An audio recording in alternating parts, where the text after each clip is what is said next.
Shalom, selamat pagi. Renungan pagi Sabda Bina Umat, Selasa 7 Februari 2023. Firman Tuhan pagi ini terambil dari Yohanes 3 ayat 1 sampai 21. Demikian firman Tuhan.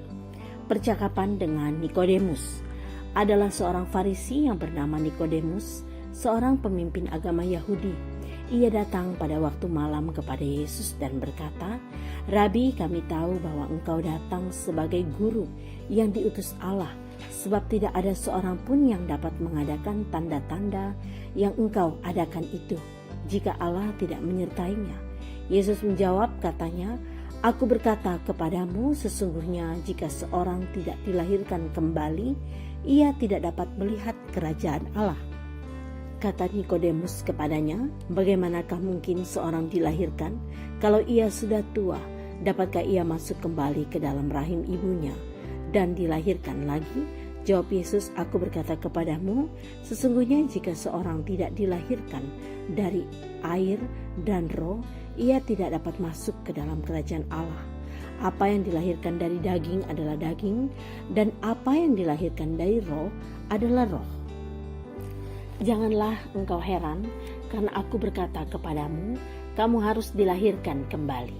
Angin bertiup kemana ia mau, dan engkau mendengar bunyinya, tetapi engkau tidak tahu dari mana ia datang atau kemana ia pergi. Demikianlah halnya dengan tiap-tiap orang yang lahir dari roh."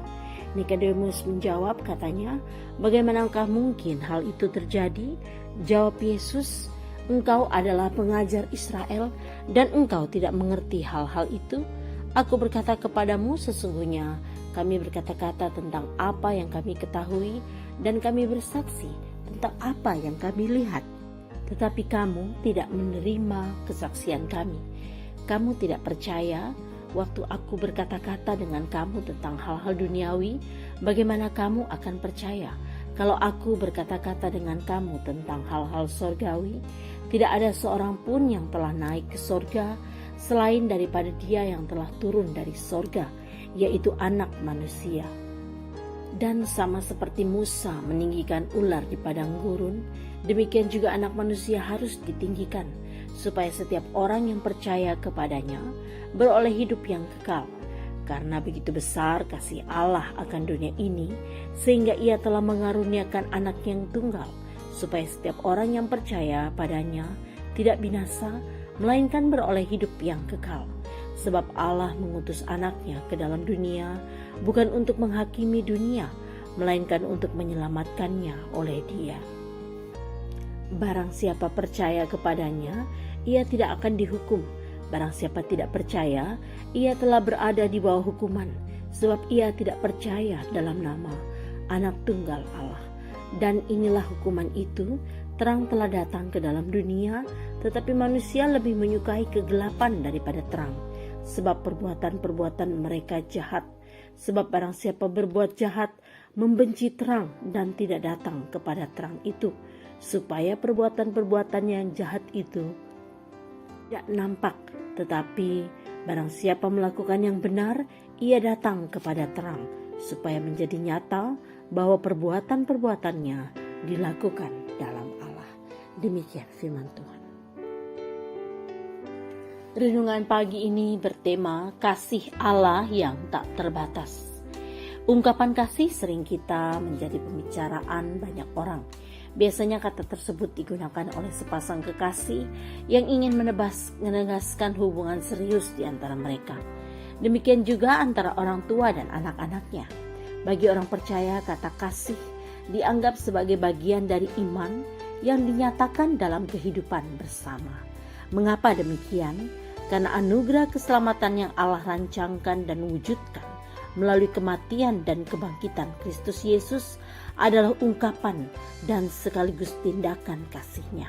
Itulah sebabnya dalam percakapannya dengan Nikodemus, Yesus mengungkapkan, karena begitu besar kasih Allah akan dunia ini, sehingga Ia telah mengaruniakan Anaknya yang tunggal, supaya setiap orang yang percaya kepadanya tidak binasa, melainkan beroleh hidup yang kekal. Kalimat begitu besar kasih Allah akan dunia ini hendak menjelaskan bahwa kasih Allah tidak dapat dibatasi oleh siapapun dan apapun. Artinya Allah dapat menunjukkan kasih-Nya kepada siapapun yang Ia kehendaki dan tidak terbatas.